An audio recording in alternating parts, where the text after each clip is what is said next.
Problem of the day number 16. So we're still talking about proofs involving congruent triangles, but now we're also throwing in context of circles as well. Okay, so in case you haven't seen this type of notation before, this means that we have a circle where the center is at A, and this means that we have a circle where the center is at B. Okay, and remember, the most important thing to remember about circles is that all the radii of a particular circle are going to be congruent. So that means that in a circle, for example, if you have a radius going this way versus this way versus this way, all of those radii are going to be congruent, okay? Because that's what makes a circle. So for example, if they give us that circle A, we have a circle whose center is at A, and we have a circle whose center is at B, and we want to end up with AB is bisecting the angle CAD. So angle CAD is this angle right here. And for AB to be bisecting that, so remember, it's the angle that's being bisected. So that means that it's cutting the angle in half here. Now, how are we going to be able to get that conclusion? That would only happen if we first knew that this angle right here is congruent to this angle right here. And how are we going to get those two angles to be congruent? Well, we would have to prove that the two triangles are congruent first. Then we know from CPCTC, or from any two congruent triangles, we know that we have two congruent angles. And then once we know that the angles are congruent, then we can prove that, that AB is actually bisecting that angle. So that's kind of the idea behind what we need to do for this problem. So again, let's go through step by step how we would get there before we start writing in the actual steps of the proof.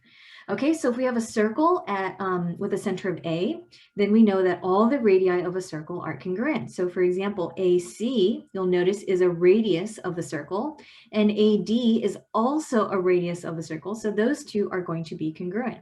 Similarly, when you have a circle with a center at B, then its radii are going to be congruent. So you can see by now that we have CB is a radius of circle B, and BD is also a radius of circle B. So those two will also be congruent.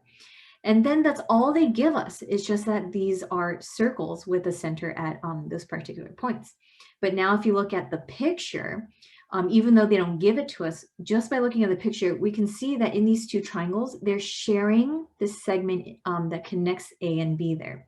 So we can say that because they share it, it's obviously going to be congruent to itself.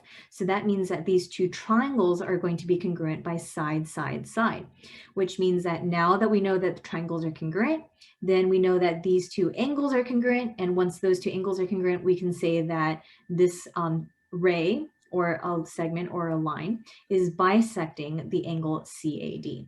So that's the idea behind our proof. And so what we're going to do now is write out each step one by one.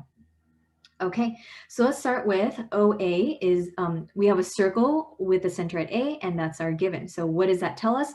That tells us that AC is congruent to AD. And remember, the reason for that is all radii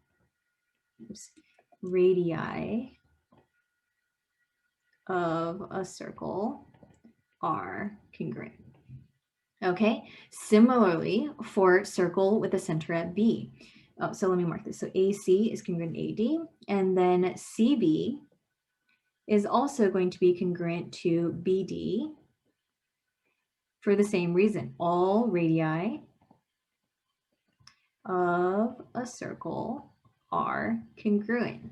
Okay, some people might just say same reason as step 2, but I just like to write it out because how much longer does it take anyway? Okay, so we have CB is congruent to BD, okay?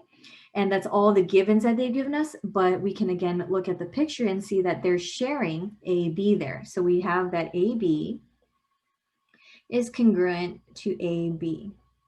Okay, and remember, because it's the same thing being congruent to itself, that is the reflexive property. Remember, reflexive, think about like a mirror. Whatever you put in, you get the exact same thing back out. Okay, so we have that AC is congruent to AC, so that gives us a pair of sides that are congruent. CB is congruent to BD, that gives us another pair of sides that are congruent. And then the pair of sides that they share, so that's another pair of sides that are congruent.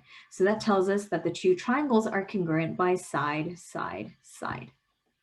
Okay, and again, let's be careful about the order in which we write the letters. So for example, the first triangle, I'm just going to go ACB. Okay, ACB is congruent to. Now, if I look at for the first triangle ACB, it was from the 1 mark side to the 2 mark side. Okay, so we want to do the same thing for the other triangle. So from the 1 marked side to the 2 marked side. So that would be ADB.